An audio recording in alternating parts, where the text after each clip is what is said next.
Did you know that the color blue used to be a luxury? I'm not talking about any blue, but the indigo, which used to be the blue gold of India.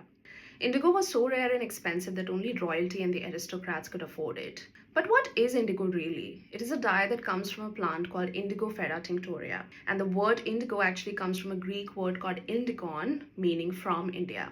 The process of indigo dye involved harvesting the leaves of the plant, fermenting them, and then extracting a blue liquid, which was then used to dye a fabric. But what makes indigo so special that it evolves over time? You can also control the shade darker or lighter depending upon the multiple dips and oxidation cycles. For example, our indigo royalty jacket is dyed in 3 different shades of indigo, all from the same plant, just dyed for different hours. But let's pause for a moment, because behind this beauty lies a very dark and a brutal truth. In the 1800s, indigo was in such high demand in Europe that Indian farmers were forced to plant indigo instead of food crops. They were trapped in loans with crushing interest rates and often received only 2.5% of what indigo was sold for.